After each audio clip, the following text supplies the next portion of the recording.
저 예전에 중국에서 유학을 하던 때에 굉장히 놀라운 광경을 목격했던 기억이 있습니다. 그 아파트가 제가 기억하기로는 30층이 넘는 굉장히 고층 아파트였는데 그 아파트를 다 짓는데 걸린 시간이 6개월이 안 됐습니다. 굉장히 빨리 지었다는 것이죠. 우리 잘 알다시피 그런 부실 공사가 이루어지면 그 건물이 오래 가지 못하고 결국에는 탈이 나는 것을 우리가 보지 않습니까? 그때 그 건물도 무너졌더라고. 나중에 들어보니까.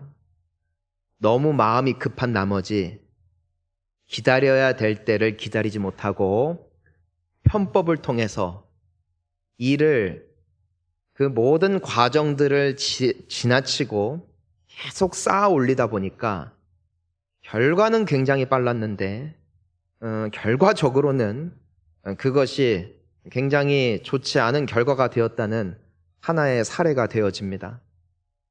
여러분, 우리가 이제는 논밭을 거닐어 보면은 어느샌가 벼가 잘 자라나고 있습니다. 이젠 이것들이 무르익고 추수할 때가 오겠죠. 저는 보통 아내랑 같이 산책을 하기 때문에 우리가 보는 것은 푸른 그 논밭 위에 자라나는 벼뿐입니다. 하지만 그것을 위하여 힘쓰고 애쓰는 농부들의 땀과 헌신이 없다면 그와 같은 결과는 존재할 수 없겠죠. 누군가는 씨를 뿌렸고 파종을 했고 또 약을 뿌리며 애쓰는 순간 그 모든 과정들이 있었기 때문에 그와 같은 결과가 있는 것이지 결코 공짜로 이루어지는 것은 없다라는 것입니다. 여러분, 이와 같이 우리가 아무리 편법을 쓴다 할지라도 그 결과가 보장되지 않는 것처럼 신앙생활도 동일하다는 것을 우리는 볼 수 있게 되어집니다. 내가 교회를 다니고 예배를 드린다 하여 신앙의 정도를 걷고 있는 것이 꼭 아닐 수도 있다라는 것이죠. 하나님께서는 하나님이 기뻐하시고 사랑하는 자들에게 복을 주실 것을 약속해 주셨습니다.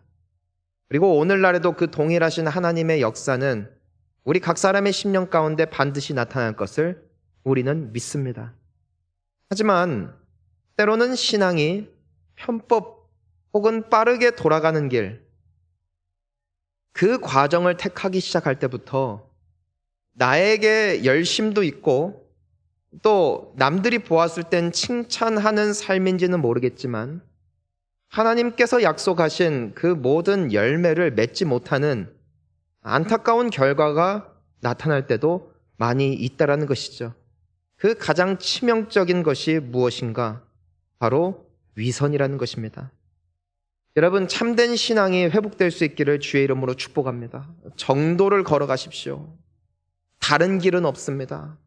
진리 위에 서십시오. 진리를 따라가십시오. 그러면은 하나님의 은혜와 축복이 우리와 반드시 함께 하실 것을 믿습니다. 우리는 앞으로 몇 주 동안에 이 참된 신앙이라는 주제를 놓고 예수님께서 참된 신앙을 어떻게 말씀하셨는가를 우리는 마태복음 6장 말씀을 통하여 함께 살펴볼 수 있기를 원합니다. 자, 참된 신앙이란 무엇일까? 자, 참된 신앙은 인간 앞에서가 아니라 하나님 앞에 이루어집니다. 사람 앞에 나타내 보이거나 칭찬을 받으려고 행하는 모든 행위는 참된 신앙이 아닙니다.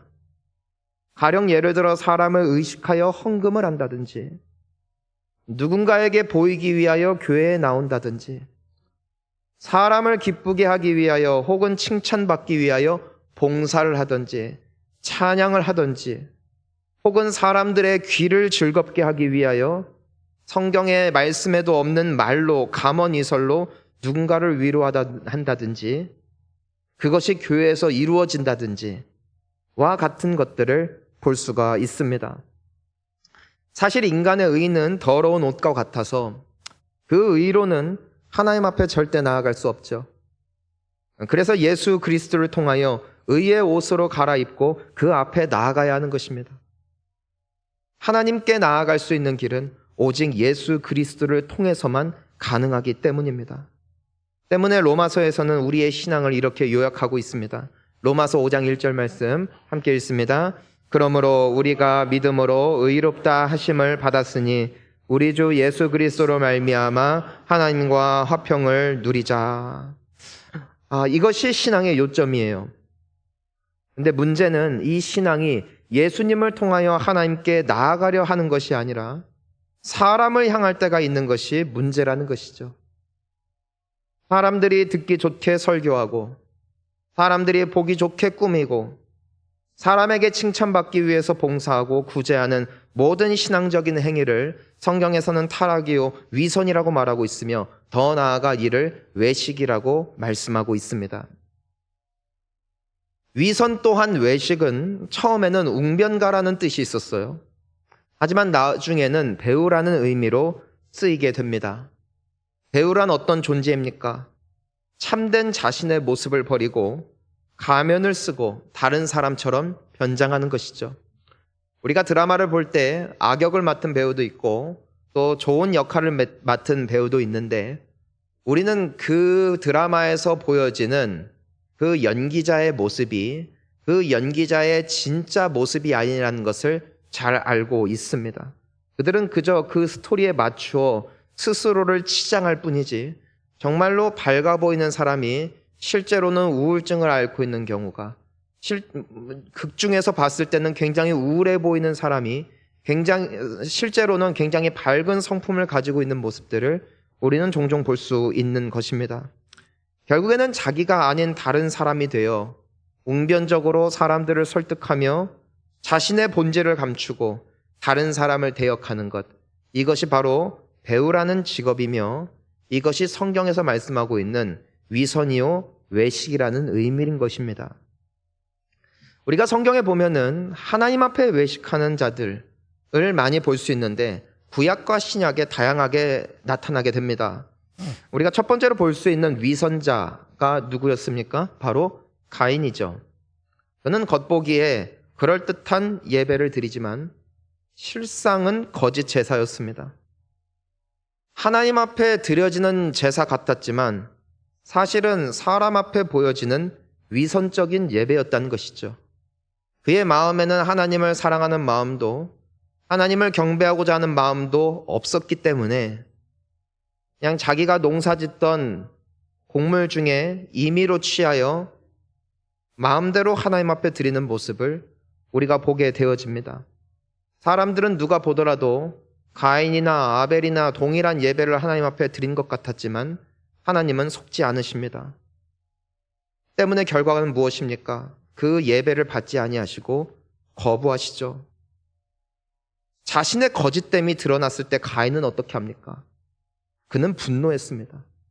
그리고 자신의 수치를 가리기 위하여 그 분노 때문에 동생 아벨을 죽이게 되죠. 이것이 바로 위선이 낳을 수 있는 치명적인 결과입니다. 방귀 낀 놈이 성낸다는 말이 있죠. 거짓말은 한 사람은 거짓말이 들통날 때 화를 냅니다. 위선적인 사람은 자신의 방법이 잘못되었음이 드러날 때 그토록 속상해하며 남을 헐뜯곤 합니다. 위선이 깊을수록 남을 정죄합니다.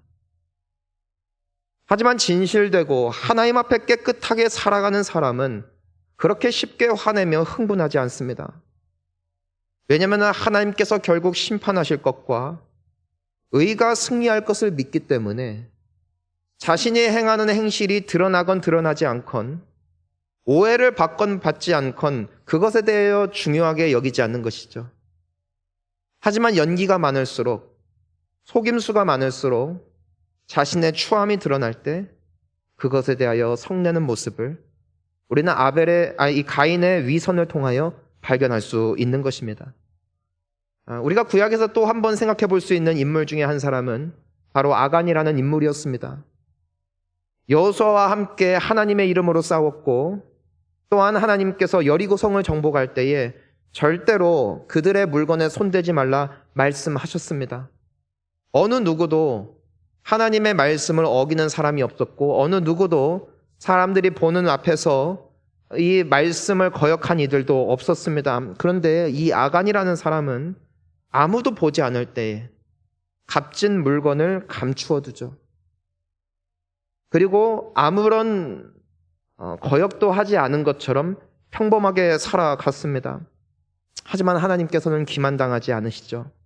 결과적으로 그 다음 전쟁에서 패배하게 되어지고, 도대체 이 문제가 어디서부터 기인되었는가, 비롯되었는가를 살펴보니 결과적으로 아간이 사람들 앞에서는 거룩하고 순종하는 모습을 보였지만 아무도 보지 않는 곳에서 하나님이 바라보신다는 사실을 인지하지 않은 채 위선을 행하여 그것을 감춘 것이 원인이라는 것이 드러나죠.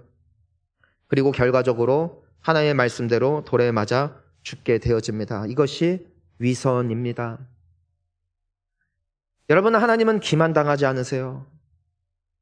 나의 예배를, 나의 삶을 하나님께서 지켜보고 계시다라는 것입니다.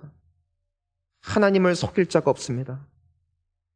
하나님 앞에 정직한 참된 신앙이 회복되기를 주의 이름으로 축복합니다. 신약을 보니까 두 인물이 등장을 합니다. 첫 번째는 위선자인 가룟 유다입니다.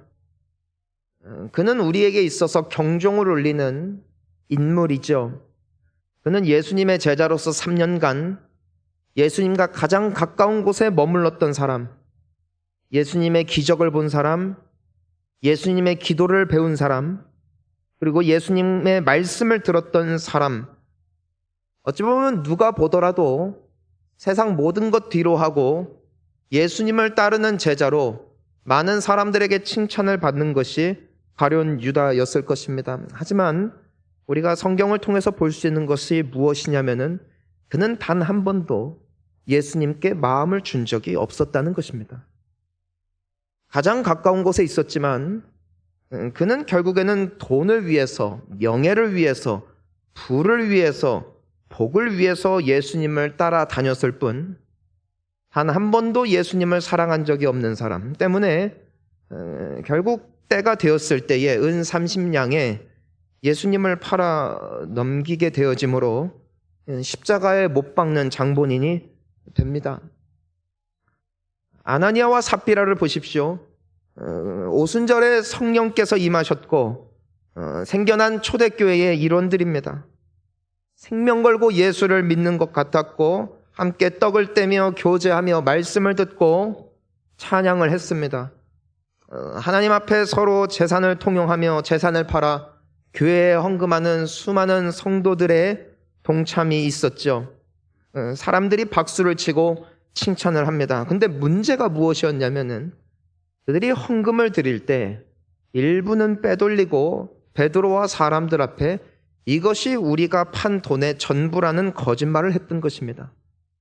왜 이들이 이러했는고 하면은 바로 그 전장에 보면은 빌립 집사님이 자신에게 있는 소유를 다 팔아 교회에 헌물했을 때 사람들에게 귀감이 되어지고 칭찬받는 모습을 보면서 나도 저런 칭찬을 받고 싶은 것이 모티브가 됐기 때문에 이와 같은 위선을 행하게 되었다는 것입니다.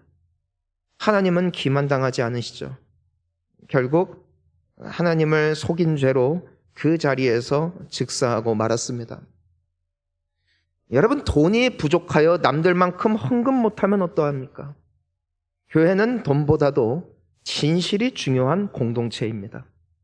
아무리 하나님을 가까이 한 것 같다 할지라도, 가장 헌신한 것 같다 할지라도 우리도 모르는 사이에 어느샌가 하나님을 의식하는 인생이 아닌 사람을 의식하는 인생이 익숙하여지므로 성경에서 경고하고 있는 이와 같은 위선자들을 닮아가기가 참으로 쉽다라는 것이죠. 사실 위선이라는 것은 모든 곳에 존재합니다. 타 종교에도 있고 기독교 안에도 있습니다.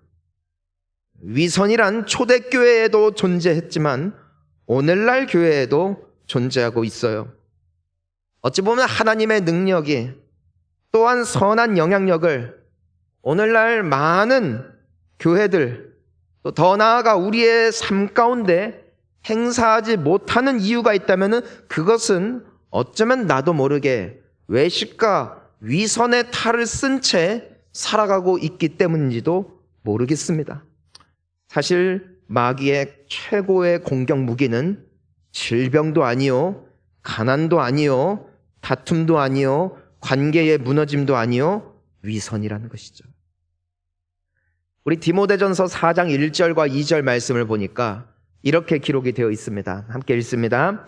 그러나 성령이 밝히 말씀하시기를 후일에 어떤 사람들이 믿음에서 떠나 미혹하는 영과 귀신의 가르침을 따르리라 하셨으니 자기 양심이 화인을 맞아서 외식함으로 거짓말하는 자들이라. 아멘. 자, 우리가 1절을 보니까 뭐라고 되어 있어요? 어떤 사람들이 미혹하는 영과 귀신의 가르침을 따르는데, 이것이 비단 이단을 의미하는 것도 아니요, 비단 거짓말을 의미하는 것도 아니요, 비단 싸우는 자리를 말하는 것도 아니요. 2절에 보니까 뭐라고 되어 있습니까? 그 미혹의 영을 따라갔더니, 귀신의 가르침을 따라갔더니 자신의 양심이 화인 맞아 외식함으로 거짓말했다. 결국에는 가인처럼, 가룟 유다처럼, 아나니아와 삽비라처럼 누가 보더라도 사람들이 칭찬할 만한 외식을 지녔지만 중심이 없는 것, 하나님을 의식함이 아니라 사람을 의식하여 그들의 박수와 칭찬이 나의 모든 선택의 기준이 되어진 것은 무엇으로 말미암은 결과라고 기록하고 있는 것이에요? 미혹하는 영과 귀신의 가르침을 따른 것이며 그것은 믿음을 떠난 것이라고 성경에서 말씀하고 있다는 것이죠. 여러분, 구약 성도들은 안식일마다 전국 각지에서 모여 하나님 앞에 피의 제사를 드리며 하나님을 찬양하며 노래했습니다. 하지만 주중에 그들의 삶에 하나님은 존재하지 않아요. 그저 일주일에 한 번 하나님 앞에 나와 제사 드리는 것, 이것을 하나님께서 기뻐하실 것이며 하나님께서 받으실 것이라는 오해를 한 것이죠. 하지만 그들의 주중의 삶에는 하나님이 없습니다. 아니, 더 나아가 그들의 예배의 자리는 그저 그들의 유대인으로서 자라났기 때문에, 그들의 국교이기 때문에, 어려서부터 그렇게 교육을 받았기 때문에 나와왔을 뿐, 그들의 마음의 중심에는 하나님이란 존재는 없었다라는 것입니다. 때문에 아모스서와 이사야서를 보면은 하나님이 그 예배하는 자들을 향하여 이렇게 말씀하는 것을 볼 수가 있어요. 우리 아모스서 5장 21절부터 함께 읽습니다. 내가 너희 절기들을 미워하여 멸시하며 너희 성회들을 자 보세요. 절기들은 오늘날 우리로 따지면 크리스마스, 부활절, 추수감사주일과 같은 절기들을 말하며, 성회들은 무엇을 의미합니까? 오늘날로 따지면은 부흥성회들을 말하고 있습니다. 하지만 하나님이 기뻐하지 않으세요. 왜 그렇습니까? 22절 함께 읽습니다. 너희가 내게 번제나 소제를 드릴지라도 내가 받지 아니할 것이요 너희의 살찐 희생의 화목제도 내가 돌아보지 아니하리라. 많은 물질이 있었고 많은 헌금이 있었고 교회의 재정이 두둑한 거예요. 누가 보더라도 깜짝 놀랄 만한 건물을 짓고 누가 보더라도 깜짝 놀랄 만한 시스템들이 갖추어진 것이에요. 하지만 하나님이 돌아보지 아니하십니다. 왜 그렇습니까? 그들은 가면을 쓴 사람들이었기 때문입니다. 이사야서 1장 13절 말씀을 보십시오. 함께 읽습니다. 헛된 재물을 다시 가져오지 말라. 분향은 내가 가증히 여기는 것이요 안식일과 대회로 모이는 것도 그러하니 성회와 아울러 악을 행하는 것을 내가 견디지 못하겠노라. 여러분, 얼마나 무서운 말씀입니까? 우리가 매주 나와서 하나님 앞에 예배를 드리지만 하나님이 받으시는 예배가 꼭 될 수는 없다라는 것이에요. 하나님이 받으시는 예배자가 있다라는 것이고 받지 아니하시는 예배자가 있다라는 것인데, 여기에 큰 본질적인 문제는 첫째로 하나님이 싫어하신다는 것이고요, 두 번째 문제는 무엇이냐면 하나님이 받지 않으시니 주시는 것도 없다는 겁니다. 하나님은 중심을 보시는 하나님이십니다.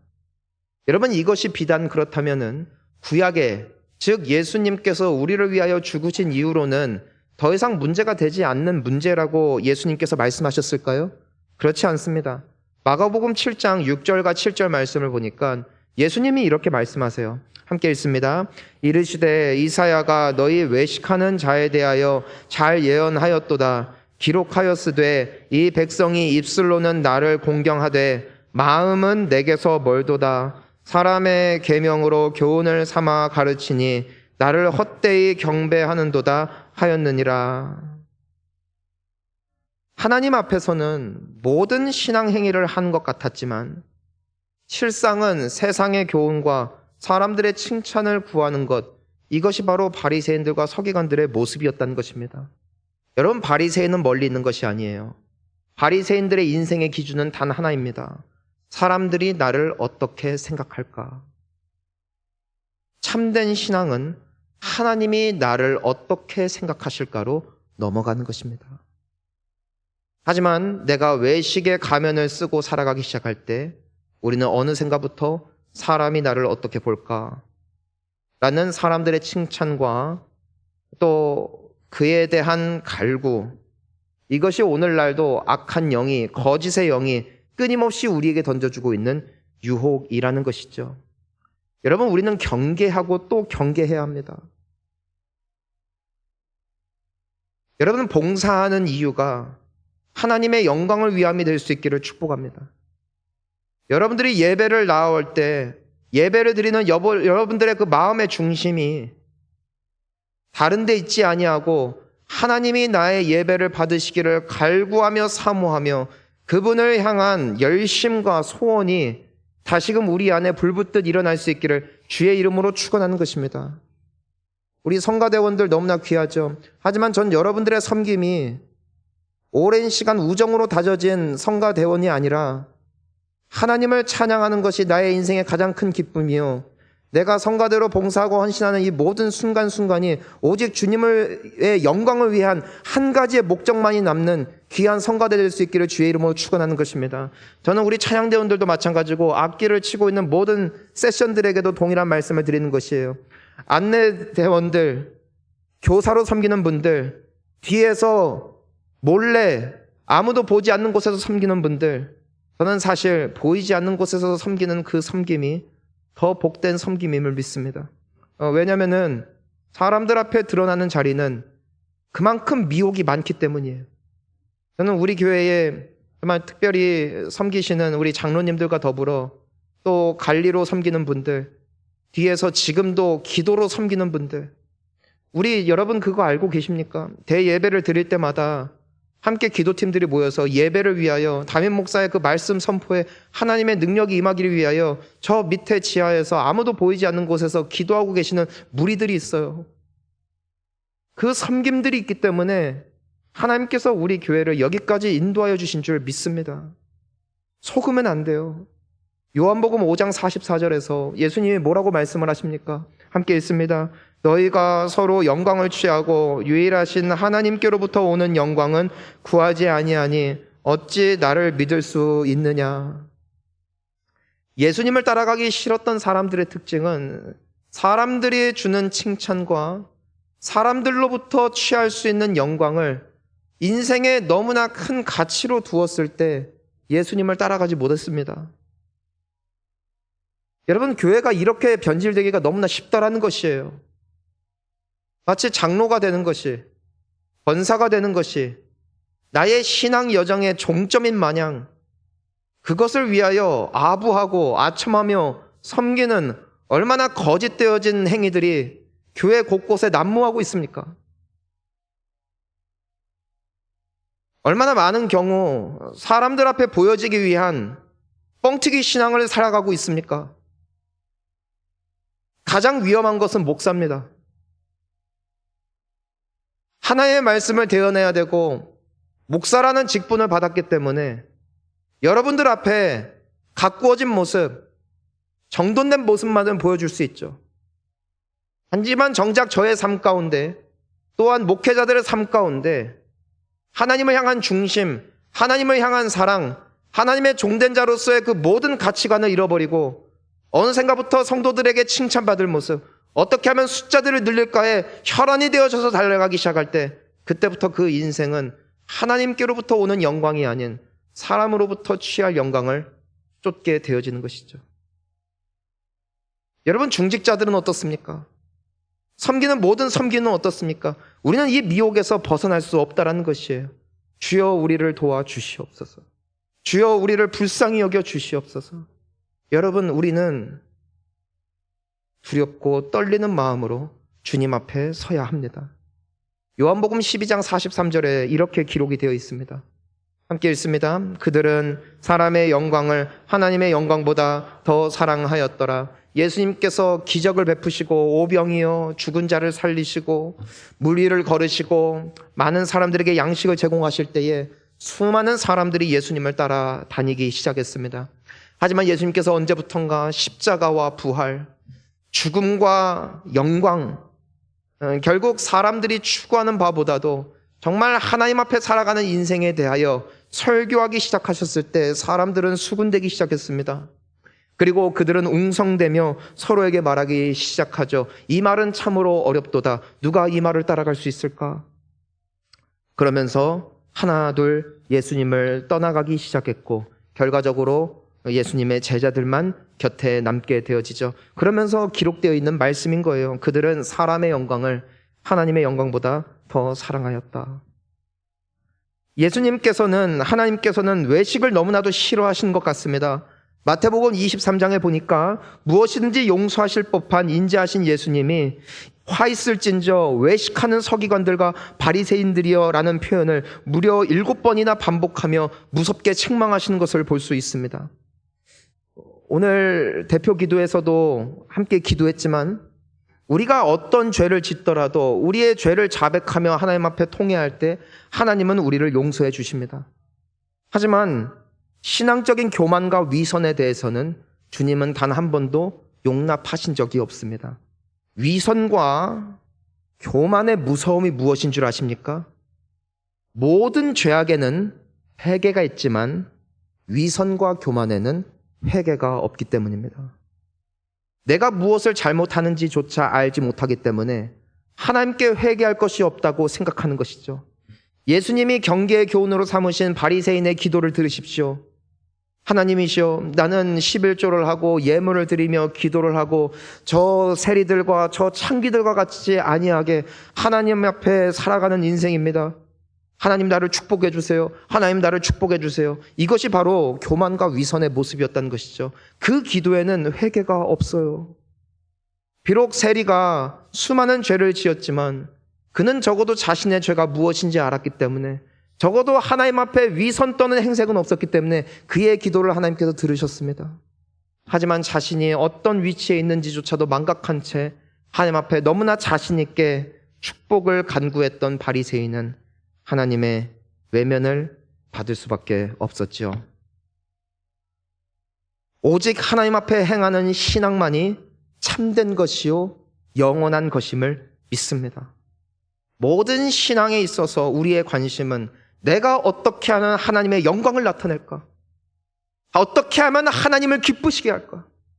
사람들이 박수를 치는가? 사람들이 동의하는가? 사람들이 그것에 대해서 동의하는가가, 그것에 대해서 지지하는가가 우리의 인생의 기준이 아니라 이것을 하나님께서 기뻐하시는가?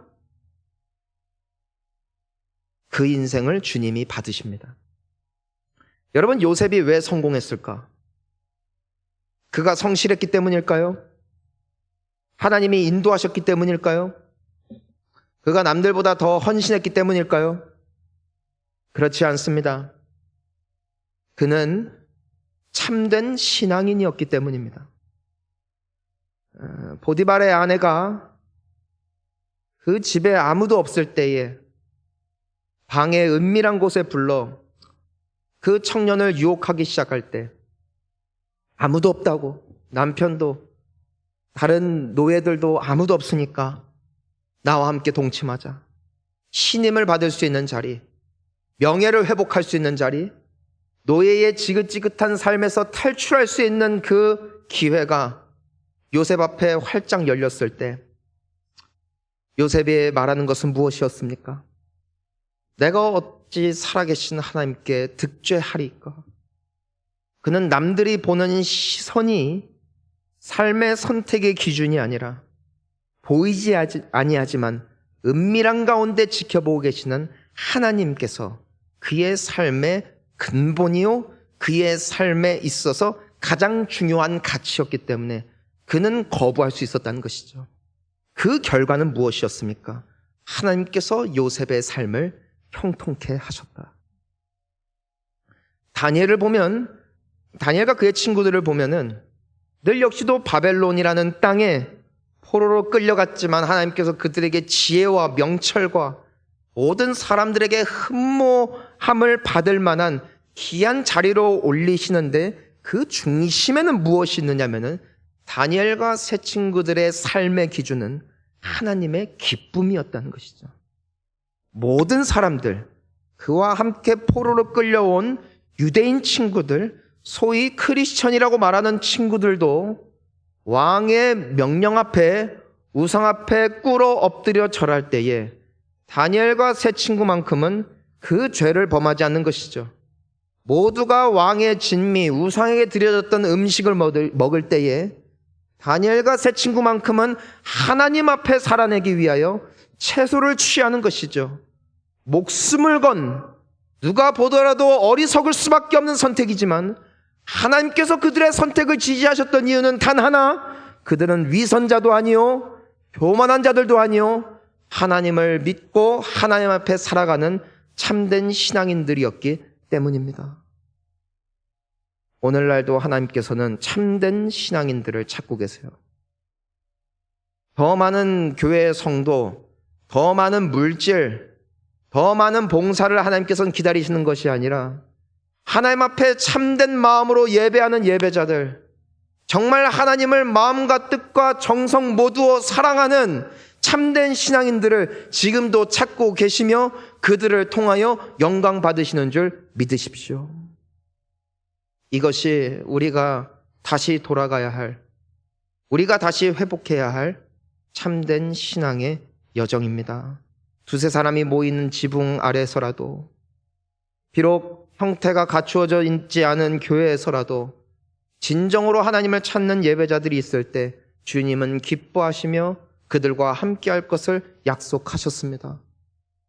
남들이 보았을 때는 초라할 것 그지없는 동전 두 잎밖에 없던 과부였지만 하나님을 기뻐하고 사랑하는 마음이 너무나 감격하여 벅차올라 눈물로 하나님 앞에 던져드렸던 그 동전 두 잎을 주님께서는 이들 중에 가장 많은 예물을 드렸다고 그 과부를 칭찬하시고 그 예물을 기뻐 받으셨습니다. 하나님은 흥정하는 분이 아니심을, 하나님은 그들을 사랑하는 자들을 사랑하시고 기뻐하는 분이심을 우리는 다시금 되새겨야 할 것입니다. 오늘 말씀을 정리합니다. 사랑하는 성도님 여러분, 여러분들은 그저 자리에 앉아있는, 하지만 마음이 텅 비어져 있는 예수님께서 책망하시는 그 위선자들입니까? 아니면은 참된 신앙을 소유하고 있는 하나님 때문에 오직 하나님의 영광을 위하여 이 자리를 지키는 그러한 사람들입니까? 우리 모든 성도님들이 요셉처럼 그리고 다니엘처럼 참된 신앙인 되어 주님이 기뻐하시고 복 주시고 귀하게 사용하시는 멋진 인생들 다 될 수 있기를 주의 이름으로 축복합니다. 우리 이 시간 함께 기도